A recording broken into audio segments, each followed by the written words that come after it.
Grow Great is a city government leadership podcast with Lisa Norris and me, Randy Cantrell. Each week we share insights, experiences, and wisdom to help you and your leadership grow great. Our website is growgreat.com.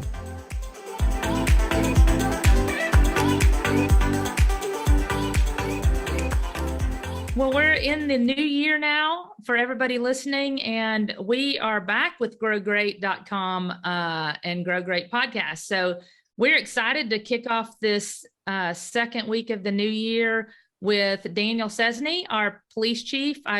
He doesn't know it, but I've made reference to him several times in other episodes, and we're really glad to have him on.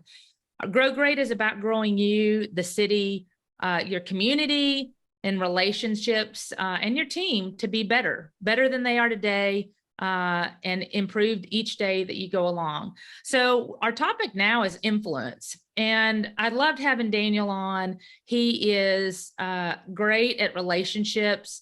And I think he can lend a lot to our listeners, to you out there that are working with, whether it's a peer, Daniel and I are peers, whether it's working with the community. Daniel, policing is in a tough industry right now, has been for several years, maybe different than it was 20 years ago, 10 years ago.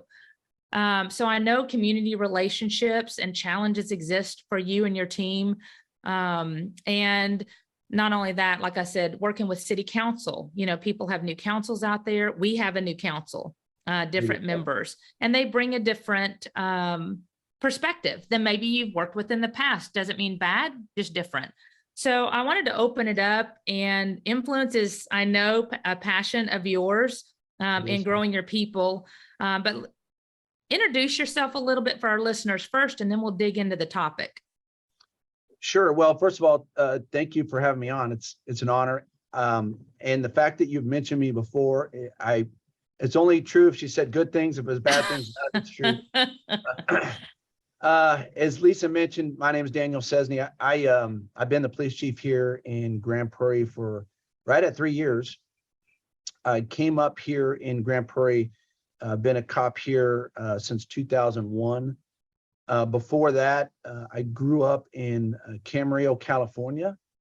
It is in Ventura County, sort of a strawberry farming community when I lived there. If you live there now, you have to hold your pinky out when you drink. It's kind of hoity-toity, but it wasn't that way when I lived there. In fact, we didn't even have an air conditioner, believe it or not. Went through high school, up through high school there. I lost both my parents at a really young age, my mom at 8 and my dad when I was 17. So I had to figure out how to get 3 hots in a cot, so to speak. And so I joined the Marine Corps.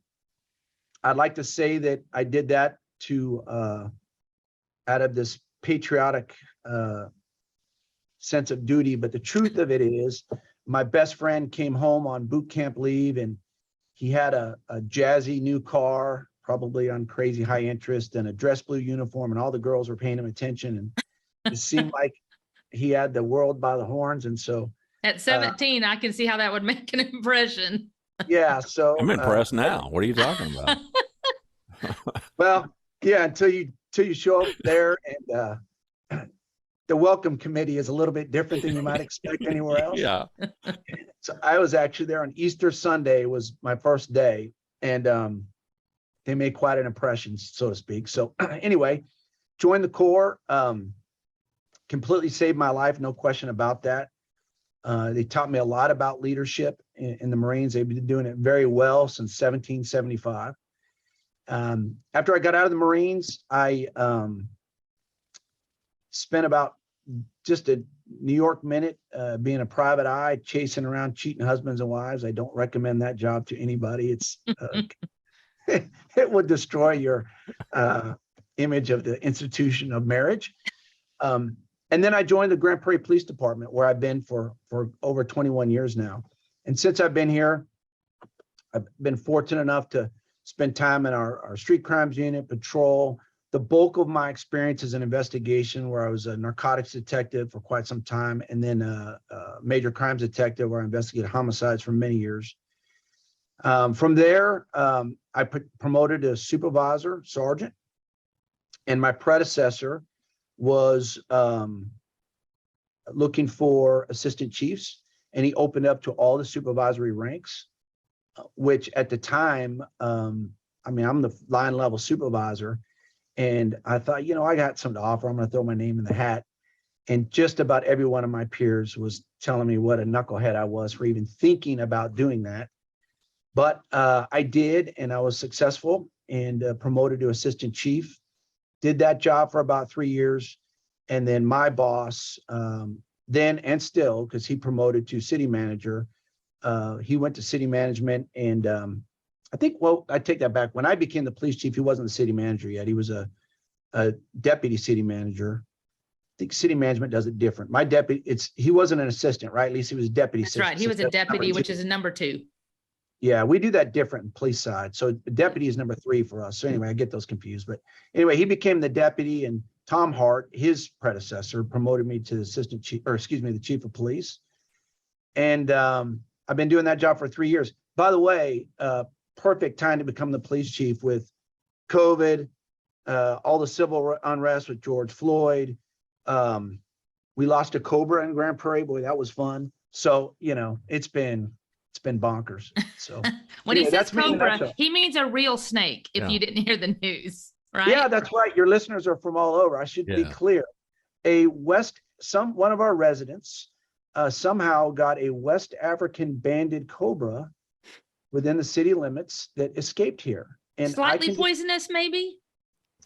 Yeah, slightly. Yeah. And I'll tell you, believe it or not, the hospitals here just don't carry around antivenom for a West African banded cobra. So Matt, speaking of leadership, what a leadership challenge that was, trying to dig up some antivenoms for our hospitals to have on hand in case, God forbid, somebody got bit by that snake. So thank God we've had plenty of sub-freezing days since then. And those cobras don't care for the freezing weather. So I think we're in the clear. Very good. Well, thank you for sharing that, Daniel, because I think that's important. I think it's important for our listeners to understand moving from sergeant to assistant chief is a big leap. True? So you had to have some kind of influence where, in my opinion, you were selected for that. And even though your troops or whomever are telling you you're crazy, there's something there to speak to the respect that you've gained during that time to make that leap and transition and then go to chief following that pretty quickly. Yeah, I tell you, the folks telling me I was crazy were all my boss, who's a lieutenant, deputy chief. They're like, look, you don't have a chance here. My troops were very supportive, actually. They were pushing me in that direction. But yeah, I created some challenges because, you know, keep in mind, when you triple promote like that, you're essentially you're your boss's boss's boss the next day. It's not quite that way, but that's how it felt. Like on Monday, I'm a sergeant. Tuesday, I'm, you know, senior leadership. But you know, I think that the secret sauce there is I'm Daniel on Monday, I'm Daniel on Tuesday. That doesn't change. And in fact, my team, one of the things I like to do whenever I send something out to my folks is I always sign my name. A lot of folks will say Chief blah blah blah, or they'll put their signature line in there with all their titles and all the fancy letters behind their name. I don't ever do that. I just put Daniel on every single email. And my thought process there is simple. One, we're a family here. It's very tight knit. We've got over 500 employees, 300 sworn officers. 500 employees in police alone. In police, yeah, thank you. Yep. That's low. I know it's more than that, but if I was a good chief, I've had that number. It took my tongue. That's okay. You know, but honestly, we're very tight. And my thinking there is, you know, if you're the stoic, stuffy guy in the corner office, you know, when real problems happen, nobody's going to bring them to you, right? But if they know you as an individual and they know Daniel, then that gives us a really great opportunity to collectively tackle these problems, which in the police business come around fairly often. So it's nice to have a team that I like to think know me more on a personal level. Yeah. Well, and I think that's important. And as we're talking about influence today, let's start with there, because the audience can clearly be different for you. If you're talking to a council member, that may be one way. If you're talking to your team that's going through a crisis, that could be another way. If it's the community and community leaders, that could be different. I mean, the audience does matter. So let's start with first, when you talk about influence, what's important to you and what does that mean, so our audience has perspective, and then we'll kind of dive into what that looks like from an audience perspective and how you modify your approach depending on the audience when you're trying to influence on whatever the matter is. Well, yeah. So for me, understand that in the police world, but I think really this applies to everybody, there's a lot of different stakeholders. And in order to get everybody to the table and be effective, you got to build that buy-in. And the only way you can do that is through influence. So I'll start with my team. We have a very difficult job, and our mission is not just public safety, but it's problem solving. And to do that, we need to have our team buy into that mission. And if they're just here punching a time clock, it's not going to work. They've got to understand the strategy, they got to understand the mission, and they got to believe in it. So for me, in order to accomplish that, I have to understand that, we're using the word influence. I'm really not influencing just the line level guys, because there's some folks in between us. I have to influence the influencers, because if the sergeant, the lieutenant, the deputy chief, the assistant chief, if they're not buying in, then it's just going to be like, well, do it because the old man in the corner office says so. And then you're going to get bare minimum. Work, right? Bare minimum. Mm-hmm. But if you can get everyone on the team to understand, why are we doing this? What's the end game? Then not only are they more inclined to want to do it, but understand that in our business, you got to make battlefield decisions. And if you can't understand the why behind it, then when you have to make those split decisions, you don't have time to run everything through the chain of command, but you can make those decisions. So how do I do that? Well, it's subtle things. First of all, I lead, my strategy is very simple. I tell my assistant chiefs, I want you to win the Super Bowl.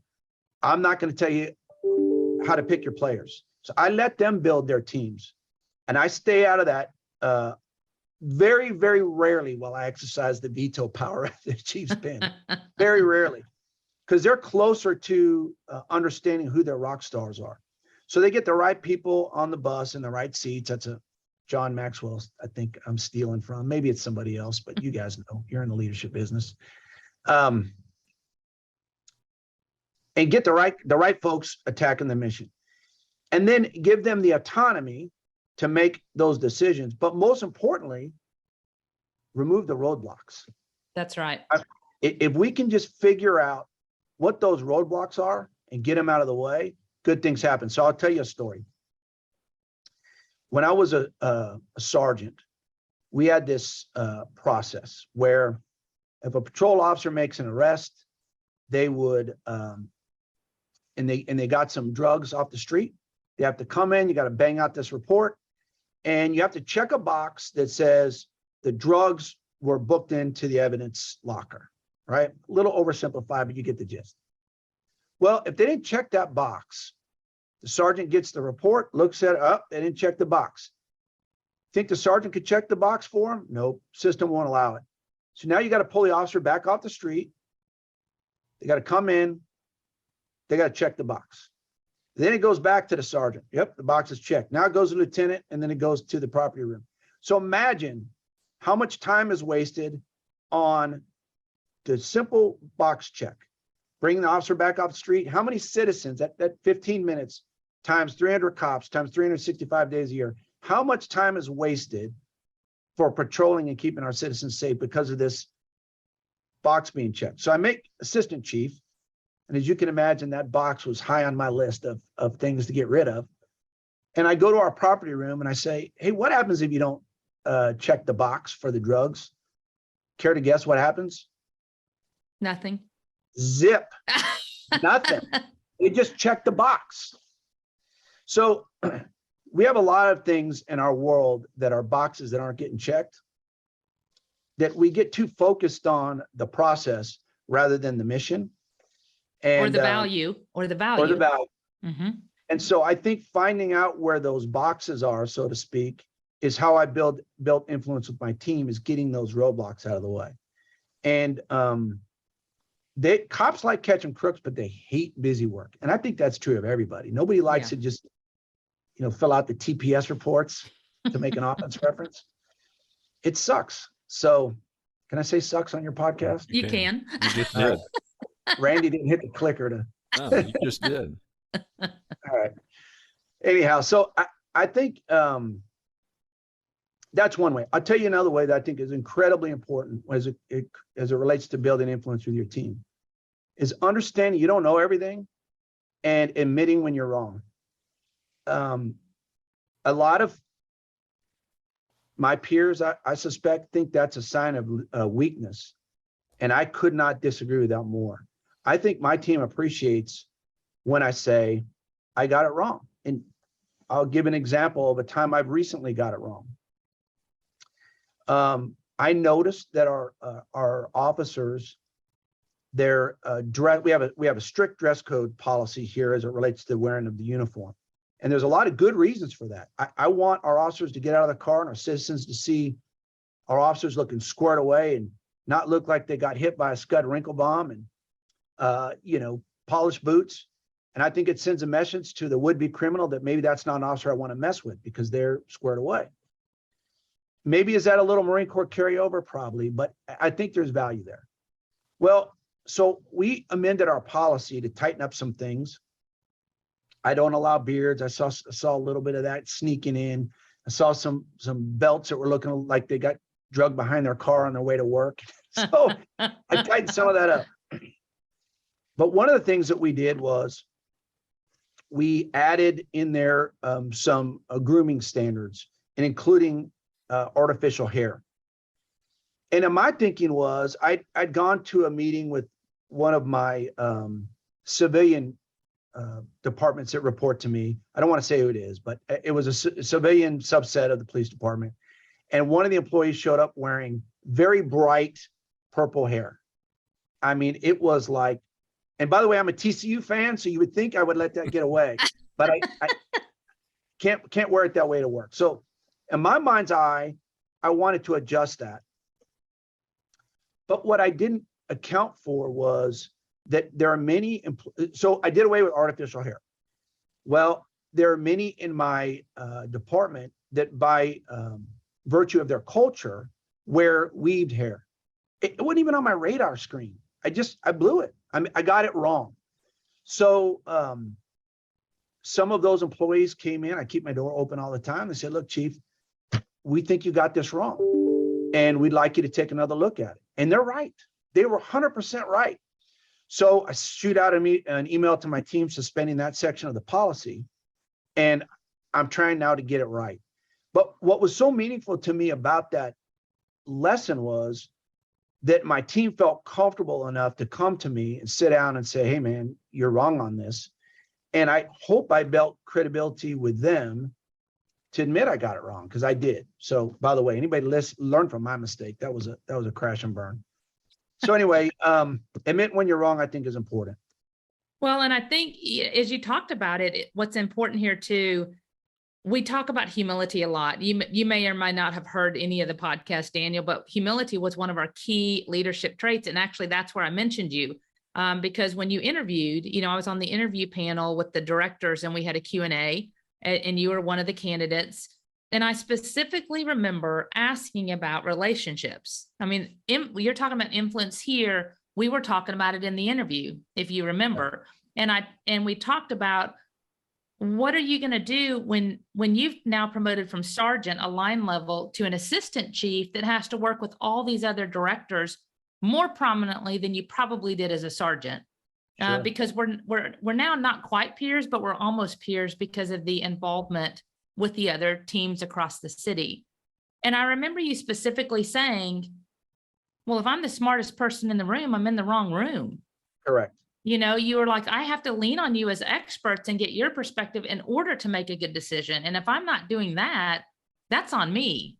And I remember that response. And we talked about that in our humility podcast episode of how important that is to be humble enough to know you cannot be an expert in all things. And if you think you are going to get it wrong a lot. Now, you don't do that, but you recognize that you can't be the expert on everything, and you listen to your team when they came to you. And I agree with you that influence is empowerment and trust. It creates both of those naturally if you do it well. Yeah, I thank you for that. I agree with that. I would tell you that it's interesting you brought that up, because when I made chief, I had the ability to select some of my assistant chiefs. And, I think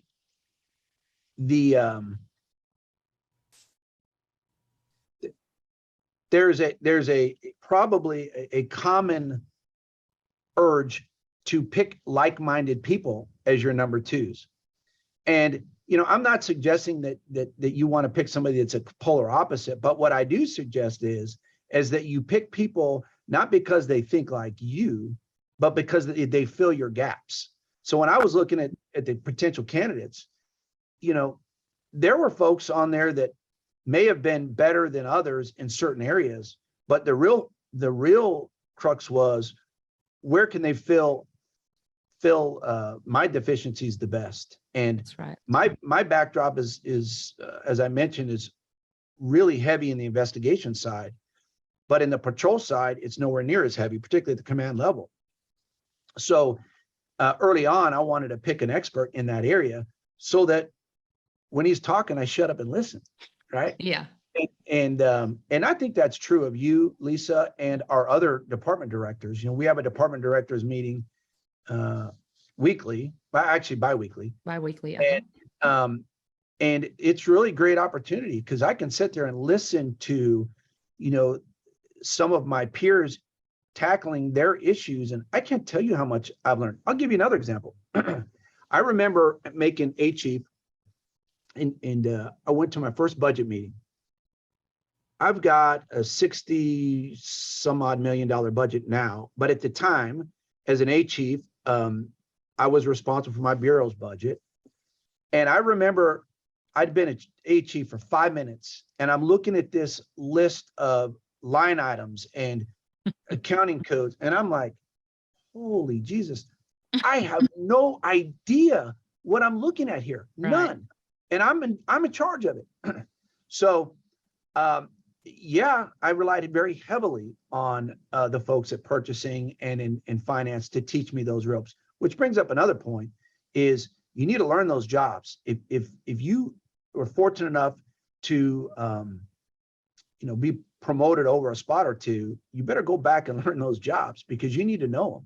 And that was certainly the case for me, was being able to ask those assistant chiefs and deputy chiefs, hey, I don't have a clear understanding on this. Would you teach me? Or in our case, finance, Ryan Simpson and I, Ryan is my bean counter. He and I, a very good one at that. Oh my gosh, he's great. He's now assistant director here. He's taught me a lot about dollars and cents, because to me, I feel like I've got a 60 some odd $1 million budget. And it's like, I want one of those, Ryan. How do I buy it? It's like, well, you got to use this fund and that fund. And anyway, I think you're right. Being surrounded by smarter people is key to success. That's right. And so much, don't you agree that so much of, we have to build the culture first of trust in order to influence, because if they don't respect you and what you're trying to accomplish, buy-in's not going to happen from the start. They have to be on board, and you have to live it and prove it that you're breathing it as well. Would you agree? Yeah. And there's a couple tangible strategies there that have worked very well for me that I would offer. So first of all, understand you're going to have detractors. That's going to happen. And influencing. And tell them what you mean by that. folks that are not on Team Daniel. And that can be external people. That can be internal people. Mm-hmm. And police department has their share. And I think the way to win those hearts and minds is in a lot of ways, and I'll give you several, but first of all, it's leading by example. So we have a lot of opportunities in the police department, but again, I think this transcends the police department. We've had, countless number of now freezing cold, wind chill, 0-degree days, right? Or in Texas, we also enjoy 110-degree days. In the same week. Yeah, right. Sometimes. In my view, those are days where the chief of police and everybody wearing a star needs to be out on the street, waving traffic, working traffic accidents, figuring out what the worst call on the planet is, and go out there and work those. Because your team will see you out there and know, you know what, that guy's not just sitting in the corner office when it's, giving us orders. Yeah.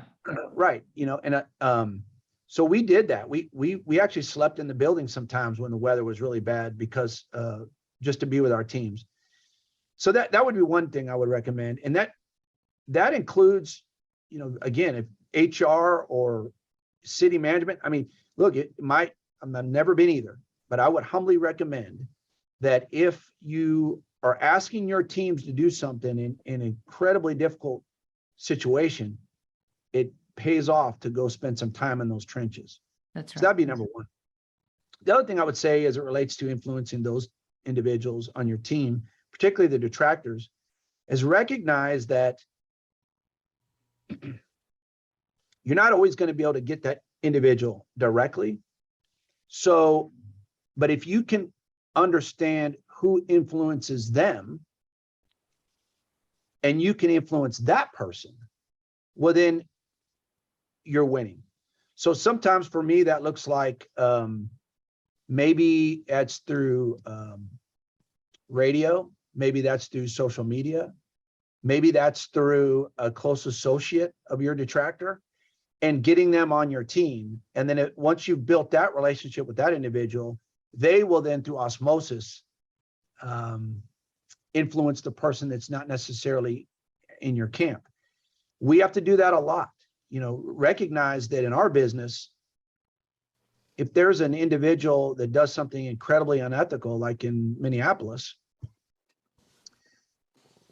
the very next day, or really thanks to social media, the very next hour. minute, yeah, they are accusing us of the very same things because our uniform looks the same. And we don't police that way.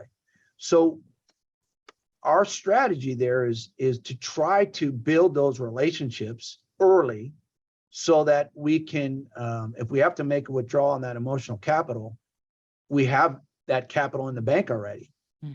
It's too late to try to do that when the crisis hits. It's too late. And we've had our share of trying to deal with those national crises here at Grand Prairie. We've just been very lucky because we spend a lot of time in relationship building.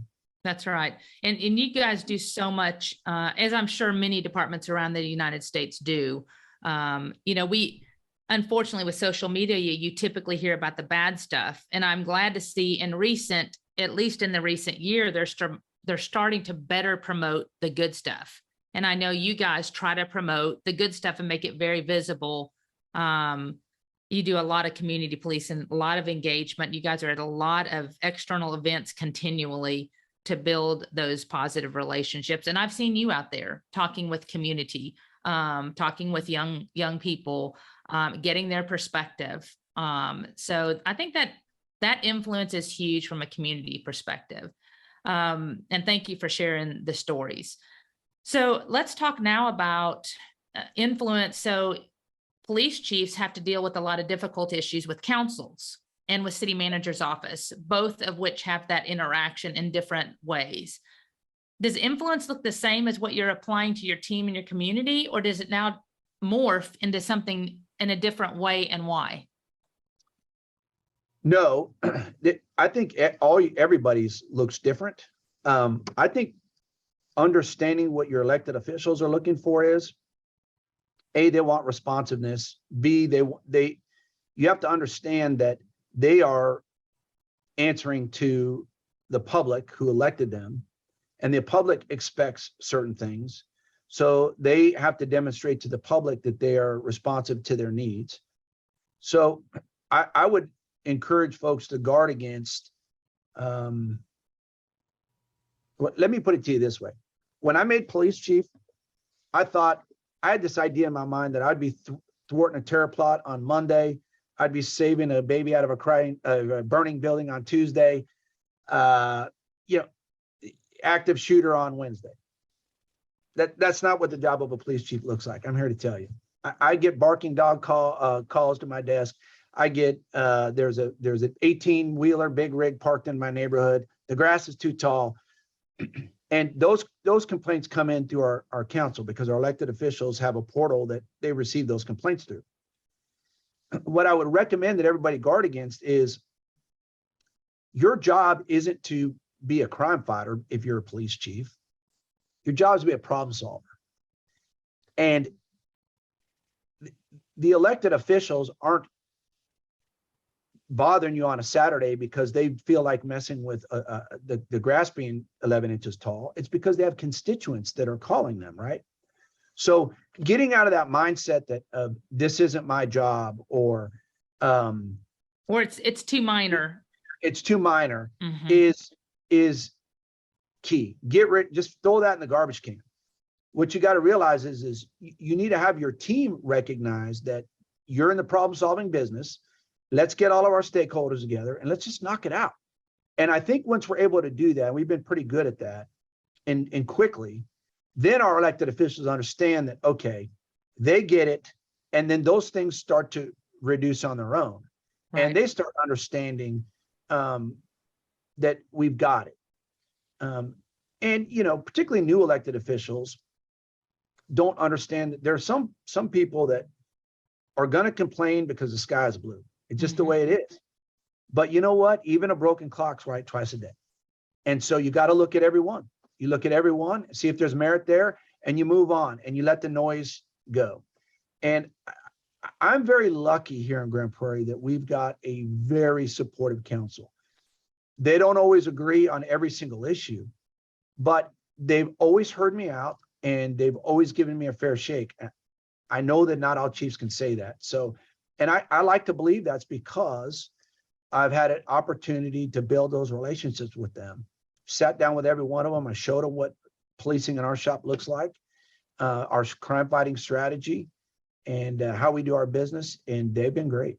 Yeah. And talk about influence. So much of that is really responsiveness. Through responsiveness and taking action on something that in your world truly might be minor, but you treat it like it's high priority because you're in the problem solving business, like you said, and your team takes it as a priority. All that does is make you guys look amazing. Why would we not want to do that to not only our community members that see we're responding, but that the council members can get things done for those constituents as well. And we can do it well. And if it's a no, we can at least sometimes with council, and I'm sure our listeners have this, we have it. Sometimes it's just education. They don't understand a process or don't know how, and we can educate and fix that makes everybody better, right? Sometimes it's that's a necessary part as well. Yeah. I think when you say that education, that isn't just for council. Where we struggle is making sure that the why is communicated all the way down. That's right. So keep in mind that you'll get a line level officer that's maybe they're just told, hey, go write a ticket because there's an 18-wheeler in a parking lot at this address. And it's, oh, great. Here comes another da. Without understanding that's a leadership failure, because the officer isn't educated on the why behind we're going to go take care of that business. So that's the secret sauce, man, is getting your team to understand from stem to stern the why. And there's a lot of criminological theories here. There's I don't want to bore everybody, but if you're having a hard time falling asleep, read about broken windows theory. It talks about these blighted neighborhoods that crime tends to go up. And whereas if it's a manicured neighborhood, people take more ownership in their own yards and so forth, and crime goes down. There's a good reason to be out there worried about the grass being tall. And it's just not because somebody complained. It's because we're problem solvers, we're crime fighters too. So what does that mean to the cop? Well, if I'm the sergeant, I'm saying, well, here's what it means. A, not just the yard looks better, you'll stop getting these complaints, but also crime goes down, which means you're not going to take as many reports, which means the crime rate's going to go down, which means your counsel's going to be happy, which may mean you get a pay raise. Oh, wow. Suddenly it's like, wait, I'm now part of the solution. Right. Yeah. Right. Now it all starts to come together instead of just saying, hey, go write a ticket.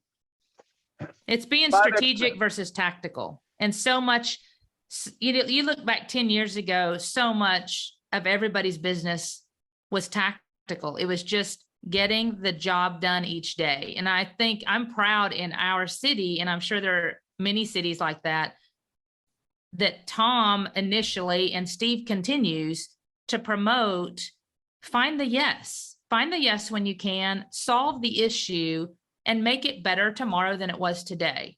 And he empowers us to do it. He doesn't tell us how. He says, go figure it out of what that means in your department in serving others, period. It's that simple. Serving them, which equates to influence, which equates to problem solve. I mean, they all play a role in those relationships that we talk about to have a great community. And like I said, in our Grow Great, growing people to be great, growing your team to be great. You can't do that without influence, and you can't do it without them understanding the why, so they feel a part of it. Yeah. It's interesting you bring that up, because I think one of the dangers that we have to guard against is we are in a culture where we move 1,000 miles an hour. Like, for instance, my cell phone, it's an electronic umbilical cord. You can't escape. And so what happens is we tend to, technology is a good thing, but it's gotten to where we want immediate answers. We need everything fast. And so everything is moving at a hyper speed, lightning pace. Thank you. And so what happens is that begins to permeate everything that we do. And so when we're trying to communicate that message, many times they're just saying, go knock this out, without the explanation. We're in a do it now, do it fast mode. And there's where we start losing all of the why and the influence. I'll give you a great example. I had a guy on my team who he came in my office and he said, I want to thank you for thank you. And I'm like, okay, buddy, I'm lost. What do you mean? He says, well, you'd sent me a note, asked me if I could knock something out. I did. And you spelled out the word thank you. And what he had been getting is on text from a different leader, TY. Now, I've done that on my text. I've done that 1,000 times. You're just moving quick, TY for thank you. But his takeaway on that was, if you can't even take the time to spell out the word thank you, then it's meaningless. That was his takeaway. Now, do I believe that? Not necessarily, but it doesn't really matter what I think. It matters what your team thinks, right? I've never forgotten. And it's knowing him. It's knowing that that's important to him now. 100%. That you can react different. Can I tell you, I've never done TY since. I always spell out thank you, because I'm like, okay, man, that makes sense to me. So I know I went down a rabbit trail there, but I think it's important to understand that to your team, if we're moving so fast that we can't explain why, you're not going to influence them. They're just going to do it because your rank is higher.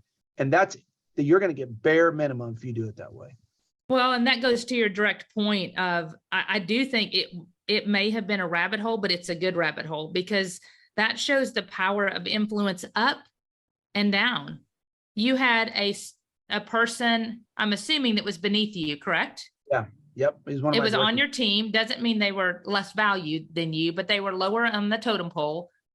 And they tell you how important that is by just making a statement to you. And it changed your behavior. So Randy and I have talked about people think you have to be in a position of authority and power to influence. And I believe that's absolutely false. You can be in any position and influence and serve up, out, and down. 100%. In fact, I would argue that your non-formal, informal leaders are more influential. That's right. Your line level folks, you can go into any police roll call. You can pick out who your leaders are, that your non-formal or informal leaders. You can pick them out. And by the way, when you talk about your detractors, if you can identify who your informal leaders are in your organization and you can get them on board, that will take care of a lot of your internal detractors all by itself. That's right. That's right. Well, I appreciate you sharing that too, Daniel. So we've talked a little bit about community. We've talked about council and how that looks different. I'd like to hear your perspective on influencing of your peers. So you and I, those that are not in your role, don't understand policing, but how do you provide influence? Since we just talked about, down, out, and up, let's talk about the out. And then subsequently, let's talk about the up. How do you influence your city manager? How do you influence, your deputy city manager that may not work with you? Cheryl is not over police and fire. She's over me, but she has a team that has to work with you. So can you talk about those two things and what that looks like from an influence standpoint? Yeah. Well, first of all, I think you have to know your bosses and how they tick. Cheryl and Steve are two totally different leaders. Mm-hmm. With Steve, I understand that I need to be decisive and deliberate and give him what he needs and answer the question he asked. Don't go down this long narrative on things he didn't ask. If I think he's going to hit a pothole, I tell him flat out, I think this course of action, you're gonna hit a pothole. And then if he wants more information, he's gonna ask, and then we'll drill in at that point. I've learned working with him over the years, that's just how he is. He moves 1,000 miles an hour, and he's not really interested in this long, even emails. Don't send that guy a 2-page email. That's a mistake. Yeah, it needs to be like six words or less. Right. And by the way, please don't send me a 2-page email. We're busy, right? Randy and I have talked about, if you can't say what you need in the subject line, do not send it. Yeah, that's a good point. So, and so with him, he's very results oriented. He wants to know what's the subject. Let's knock it out and let's get going. Miss Cheryl is a different leader altogether. She is more interested in a little bit of extra there, in my view. I don't work directly for her, but I have worked with her on a bunch of things. And so my point is, she's more interested in a little bit of the extra why behind it on the front end, in my view. Mm-hmm. But I've had far more direct contact with Steve. He's my direct boss. Yep. Understanding what your boss needs from you and then being able to deliver that. And then when you have an ask, just ask it. Man, I do not beat around the bush with my boss anyway. Just go right for it and then tell them why, and then let's move on. As it relates to my peers, it's very difficult for me to give you a strategy there, because I think the answer is just be you. For me, being a police chief is just a job. And my peers could care less what my job is, right? They've got their own job and their own mission, and understanding how I fit into that mission is important. I just, it's Daniel. That's my strategy. And I know people call me chief. I prefer Daniel. That's just how I do it. And I think for us, especially, it works really well. And when I call Lisa, I mean, you may answer the phone for me when you're on vacation fishing, which I didn't know you were on vacation. I'm sorry. but I like to believe that's because we get along so well. And I have that relationship with my peers. And then the last thing I would say on the peers is also give it to them straight. Mm-hmm. If they call you and they're getting ready to hit a pothole, just call balls and strikes, man. I mean, don't just because they're your pal, let them, hit that pothole or drive off that cliff. Because, this is a team sport, what we do in city government. It's a team sport. We all pull a different part of the wagon, but it's all going the same direction. And, if you fail, I fail, and vice versa. So, well, I think, I think an interesting point here, at least for me, I'd be interested in your perspective, and Randy, even being from private sector primarily, but working with city managers and leaders as he coached. So much when I develop relationships and influence really boils down to what you talked about early on, is relationships, trust, and then especially respect.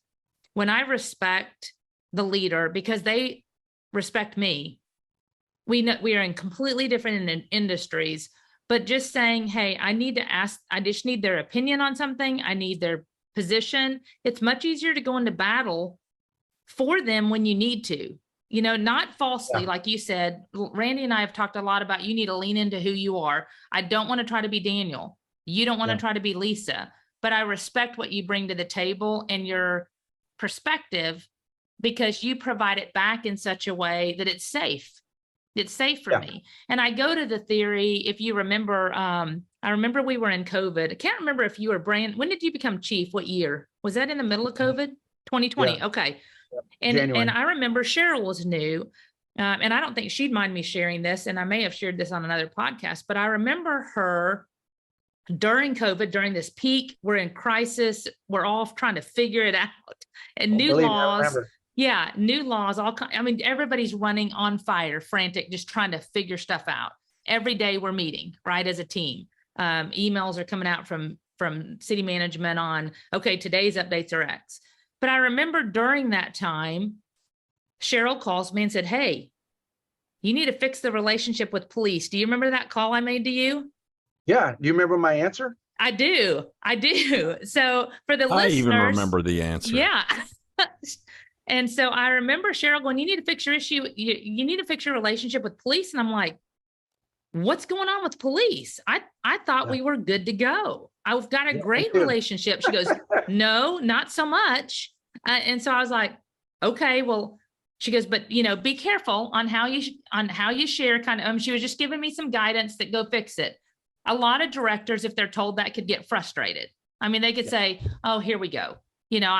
Somebody's complained. They're not going to tell me what. And you can get really defensive. Well, Lisa Norris I'm huge on relationships, because when I need you in my corner. 100%. And so I called Daniel. I said, hey, I'm sorry to bother you. Can you help me understand what's going on and how we can improve HR service to police? And he's like, what are you talking about? We're awesome. And I just remember you going, wait. And as what I said, well, I'm just here. I don't know the details, but I want it really great, because we want to serve you well. Have we done something? Daniel's first response is, okay, hold on. I don't know what you're talking about, but let me check. Again, humility. He goes and checks with his team. I think your assistant chiefs, maybe your DCMs. I don't know how far down you went. He checks with his team, calls me back, says, I don't know what you're talking about. Everybody says it's an amazing relationship. Do you need me to call city manager's office right now? Okay. And you can take it from there, Daniel. But the message to the audience that's listening is, we had a good enough relationship. That was really important to me, to serve you and not have a broken relationship, because I trust you and you trust me. And the other thing, as I mentioned, trust. I knew you wouldn't say anything that didn't need to be said, but I also knew you'd fix it if there was misconception, because you weren't going to let sleeping dogs lie and a fallacy go wrong. Correct. So I'll let you take it from there. Yeah, I do remember that call, and you're right. It really surprised me. In fact, I remember exactly where I was when I got that call. I actually pulled off the side of the road. I was like, wait, what? Because I do value our relationship, and it shocked me. Yeah, I would tell you that we've got a pretty big organization, relatively speaking. And, sometimes when you hold people accountable, they're going to call the hotline and bark. It's just the way it is. And, that's just fine. Right. And I suspect you fell victim to a disgruntled employee that called the hotline to bark, and it's fixed. So Yeah. I'll just do that. And we fixed it. I remember, it was interesting because once Daniel called me back, he said, do you need me to, I will go over there right now, and fix this problem. And I said, no, hold on. Maybe there's, maybe it's misunderstanding. Let me call because I don't think I told you the source. I said, I just got a complaint. No, you didn't. But I think I'll tell you the source of my frustration is understand that wherever that came from, they're speaking for me, they're speaking for our department, and they didn't correctly. So there was my frustration is wait a minute, where's this coming from? Why do I have an arsonist in my organization that I need to address? And because it can do a lot of damage, right? As you saw, I mean, you had your boss involved asking you to run down this fairy tale. And, does every organization get mad at HR once in a while for whatever reason? Of course, just like everybody gets mad at the cops when they get a speeding ticket. That's just part of the job. But our level of service has been fantastic. And I do value our relationship. I'm glad that I can pick up the phone when we have an issue. God knows we've had our challenges at the police department, and you've helped us navigate those. So yeah, I didn't, when you called me with that, I was a little concerned that I've got the city managers thinking that we're broken. And as far as I know, that's been repaired. Yeah. And that's exactly, and that was my whole point on relationships with peers is you have to build, like you talked about building that up in advance, building it with your team and having that, I forgot what your words were, but you talked about, I have to do all this work all the time, not just when a crisis hits, because then it's too late.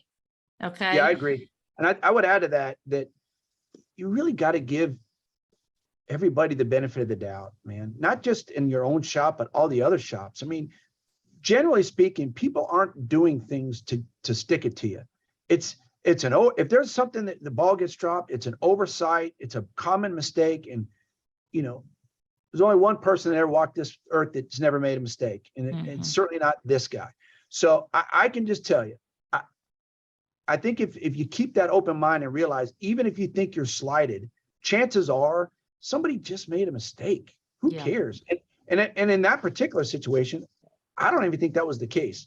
I think it was a benefit that somebody wanted that they weren't entitled to, or some kind of nonsense like that, we're trying to set the shop on fire. Yeah. And when I called, I called back, I said, let me check with my source. I called my source and I said, listen, I've called them. We don't know what's going on. Can you just double check whatever? I didn't ask. I didn't say who's complaining. Give me the name. I just said, can you go validate? And when they did, they called me back because this is nighttime. You and I are talking back and forth. I mean, this isn't during work hours. And I remember the source called me back and said, you know what? Absolutely my bad. And this is in the city manager's office, right? So this is somebody that equal to you said, I got it wrong. I misunderstood. We re-looked at it, consider it closed. You guys if you and Daniel are good and he's representing his department, then consider it good. My apologies. And it was over. So, but it's like you said, I also had the trust to tell the city manager's office, look, we don't know where you're coming from. You don't have to tell me the source, but you need to double check the source. And they did it. And they admitted they got it wrong. So humility is key in building this culture and building trust and building relationships, and to be able to influence one another. Because guess what? Just like you learned on the hair issue, city manager's office said, no, we're going to look at this a little bit deeper before we call you now. It was a lesson learned, right? Yeah. And it ended up being an email, a single email that they had misunderstood content, right? So those happen. And I think that's the whole point of this. We are in very high authority, influential positions, and we do occasionally get it wrong, and it's okay. We cannot, like you said, we cannot be perfect. No, we can't. And honestly, I think our teams appreciate when we admit that we got it wrong. That's right. I just feel that that's key. So that's funny. I didn't know the backstory. It's funny that I find that out on a podcast. Well, it just happens. It's just how we roll every day. And it's truly is all about perspective. When we're talking about perspective, it was yours, it was mine, and then it became theirs. Right. And the whole point of that story is we all respected one another enough to ask and be genuine. And it's done. I could have held a grudge and said, gosh, they're always asking me to fix stuff and it's not my problem. And I could have taken a completely different approach, and you could have said, yeah, I don't know what they're talking about, but Lisa, you're on your own. Go fight that battle. But you didn't. You were going to go to battle with me if we needed to. Amen. Yeah, all right. Well, Daniel, Randy, how about you? Before we dismount, and before I ask you to kind of give us some parting shots, some parting advice for growing leaders and what you do to grow your leaders in the department, because every organization is worried about bench depth and being able to pull people, pull people up. But I want to say two things. One, I was asked yesterday, and I get asked this pretty commonly about excellence in city government. And I get asked by people in the private sector who know that I'm increasingly doing more and more work in this space. How hard is it to be? I was asked yesterday, how is it like nearly impossible to be excellent in city government?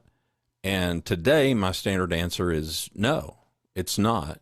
You just have to look to Grand Prairie, Texas. And part of that for your department has been the launch of this podcast, Grand Prairie Police. And we'll put links in the show notes to the Apple and some of the other podcast platforms. But you've got a couple of officers who are hosting a podcast. I'm curious, as a podcaster, since this is what Lisa and I are doing, how that's played out for you guys and what benefits you're seeing from that. Well, first of all, thank you for giving us a plug on the podcast. That's very kind. I will tell you, it has been incredibly successful. I was very nervous about doing that. But I think there's value in our public getting to know us as individuals. Far too often, the only interaction that individuals have with the police is during a traffic stop or there's some type of enforcement encounter. I don't go to any social gathering that with civilians where I don't hear, hey, this one time I got stopped by the police and he was wrong and I wasn't speeding, and it's just something that we encounter. And so keeping that in mind, and also recognizing that we are not an organization that polices in an unethical way like we've seen so much in the news, I recognize that we have a story to tell here. And policing has a public relations problem. We are your brothers, sisters, mothers, fathers. We shop at the same markets. Our kids go to school together. We are you. But for some reason, because blood and guts lead in the news, and because these sensational stories that are very unusual in law enforcement get so much traction, there's a negative perception growing in law enforcement. This ties back into my podcast, so just indulge me for a second. And that worries me. There is, and in fact, divisive content gets monetized on a lot of social media platforms. There's a great story on 60 Minutes about how this social media giant was monetizing these divisive content.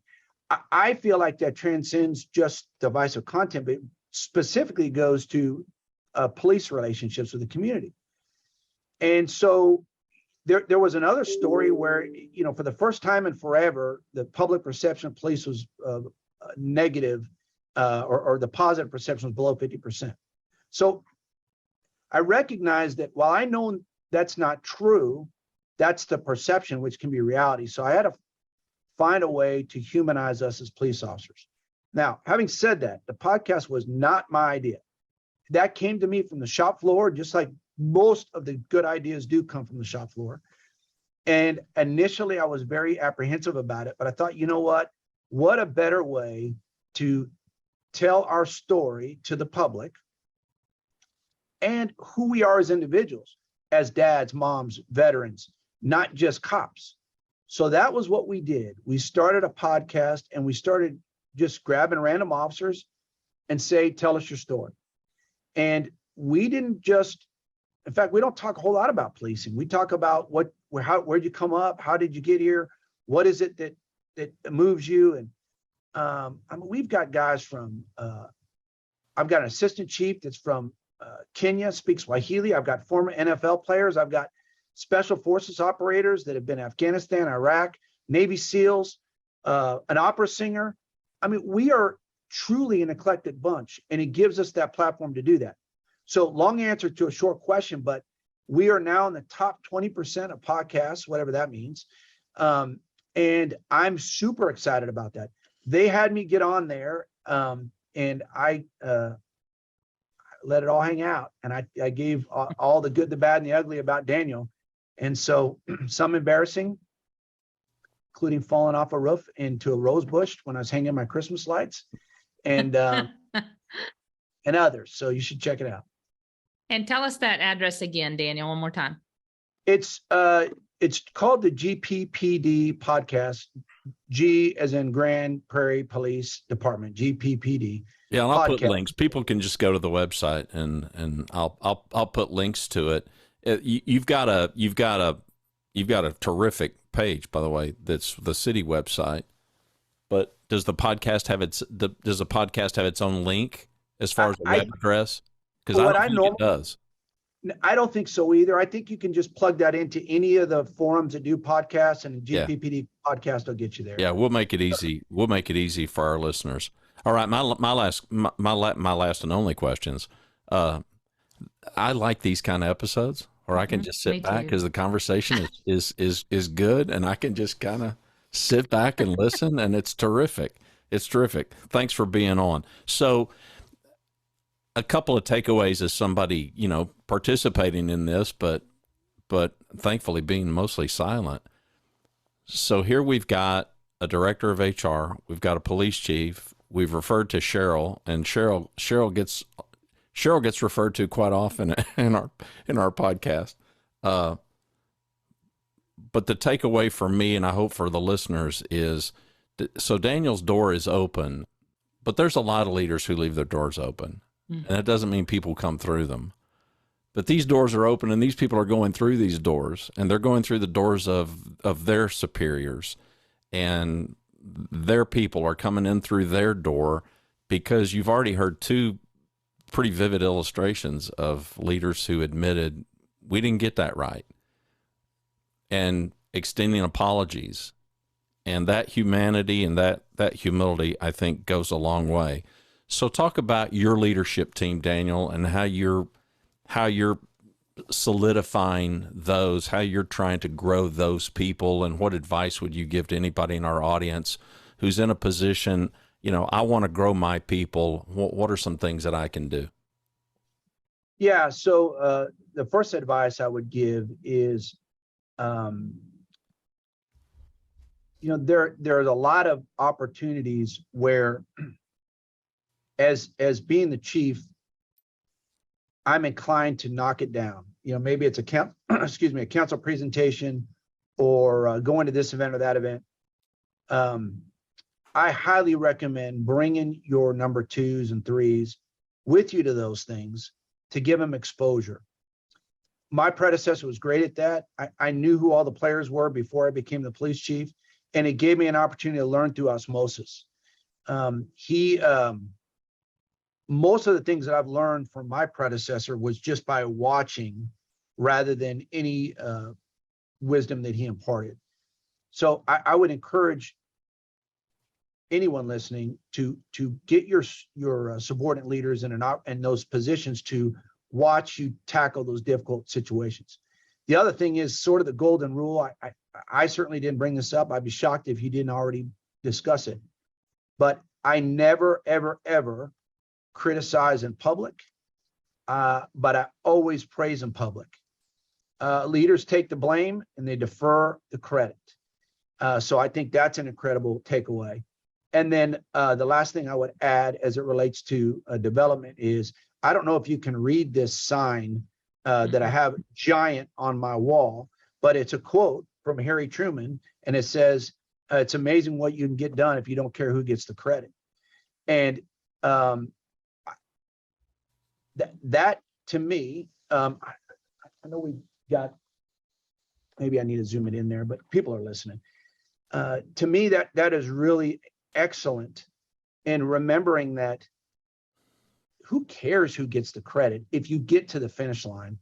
And that's what we try to do really, really hard. That's right. I agree with that 100%. Because it's less about us and more about them anyway. It's team sport. Mhm. We're all, this game is a team sport. You can't do it alone. So that would be, in a nutshell, my parting shots, Randy, I guess, so to speak, as you said. Oh, well done. Lisa? I don't have anything else, Daniel. We really appreciate great insight that you've shared to all of our listeners, and really enjoyed the conversation. I'm sure they have too. I do want to get in one more shot. Oh, Yeah. yes. So before we hit the record button, Daniel makes a comment to Lisa and I that, when cops walk in a restaurant, all the eyes are on them, and how that can translate sometimes into just this whole topic of influence and relationship. I thought it was really insightful for a non-cop, but Sure. I get it. It connected some dots for me. Connect those for our audience before we say goodbye. Yeah, sure. So we were just sort of chatting and I guess warming up before we hit click the button. And I was talking about how sometimes cops are impatient. And the reason for that is it's sort of ingrained in us by virtue of our job. Anytime we walk in a room, a restaurant, you name it, it's almost like the record scratches and everybody looks over. It's like, what's the cops doing here? And so they immediately ask you, how can I help you? And you get immediate, instant attention, whatever it is. And so you grow accustomed to that. And for some, it becomes an expectation, and that's not a healthy thing. But it also explains why cops are so dang impatient. And at times, when police chiefs or officers or aide chiefs or whatever are looking for help from their peers and they're coming across impatient, it doesn't make it right, but it's just because it's been beat in their head since the time they were a rookie. So I think in a nutshell, that's what I was referring to there. Yeah, but it explains a lot. And part of our leadership recipe, there's a word in there that is understanding. And, we're increasingly living in a world that doesn't seek understanding. One of my favorite phrases that I probably say way too often, judgment is easy, compassion's hard.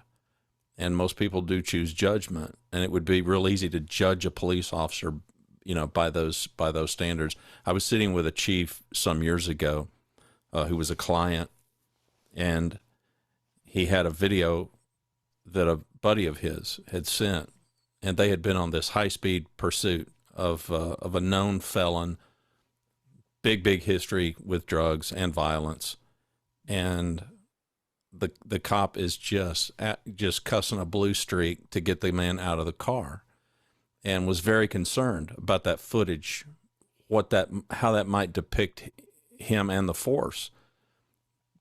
But the public doesn't understand the circumstance that there's a loaded 9mm right at the guy's hip as they pull this guy over, and that it's been a high-speed pursuit for minutes and minutes and minutes and minutes and minutes, and the guy's got a violent history. And, the context matters.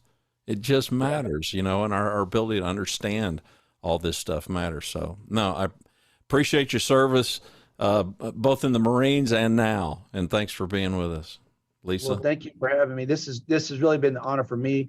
Thank you so much for giving me an opportunity to humanize police chiefs also, as well as you're a person too. Yes, as well as cops, Marines, and TCU fan as well. That's so just on that note, I assume you're going to be watching the game then, huh? TCU and Georgia. Is it Georgia? Georgia. Yes. Yeah. Yeah. By the time people are clicking play, we'll know who won. But we're obviously recording this before January the 11th. But I'm confident, Randy. I'm sticking. I'm hopeful. Yeah, I'm hopeful. Yeah, go Frogs. The point spread doesn't look good, but I'm going to hold out hope because I guess I left out that I'm a TCU alumni. I went to college there, got my graduate degree from TCU. So now very good. What brought you to Texas? We didn't ask that, but I was really curious. Yeah. So I got married when I was in the Marine Corps to my son's mother. And when deciding whether or not we're going to go back to California or come back to the Dallas area, like many good husbands, I did what I was told, and I came back here. We have since divorced. She's a great lady, but wasn't for me. And and then I got remarried to my late wife, Stephanie, who lost her to breast cancer. So I've got a special place in my heart for anybody that's going through that place, because that is hell on earth. So anyway, I love Grand Prairie, Texas. I won't leave. I'm very lucky and blessed to have a whole bunch of blue brothers and sisters that I love like they're my blood family. So I won't go anywhere. That's how I got to Texas.